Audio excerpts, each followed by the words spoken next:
அஸ்ஸலாமு அலைக்கும். இப்போ வர காலத்தில் நிறைய இடத்துல நம்ம பார்க்க முடியுது, இஸ்லாமை ஏற்றுக்கிட்டு எல்லாருமே இஸ்லாமாக மாறுறாங்க.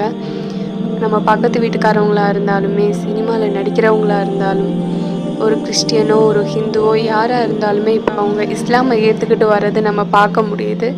ஆனால் நம்ம அவங்கள நம்மள ஒரு ஆளாக பார்க்க மாட்டேங்கிறோம். சில பேர் தான் அவங்க ஏற்றுக்கிட்டாங்க, அவங்களுக்கு மரியாதை கொடுக்குறாங்க. ஆனால் இன்னும் சில பேர் அவங்க பார்வையினாலேயும் அவங்களோட பேச்சாலையும் அவங்கள ஓரங்கட்டுறாங்க. ஒரு ஆள் இஸ்லாமை ஏற்றுக்கிட்டு வந்தால் அவங்களுக்கும் ஒரு மரியாதை கொடுக்கணும். ஒரு முஸ்லீமை பார்த்தா எப்படி சலாம் சொல்லணுமோ அதே போல் தான் ஒரு முஸ்லீமுக்கு மரியாதையும் கொடுக்கணும். அவங்க ஒரு ஹிந்துவாக இருந்தாலும் அவங்க திரும்பி வந்துட்டாங்க, மாறிட்டாங்க. பிறக்க போது எல்லாருமே முஸ்லீமாக தான் பிறக்கிறோம். சில காரணத்தினால வேறு மதமாக ஆயிடுறோம். ஆனால் அதை திரும்பி அவங்க வந்துடுறாங்க, திருத்திக்கிட்டு அவங்கள மதிப்போம்.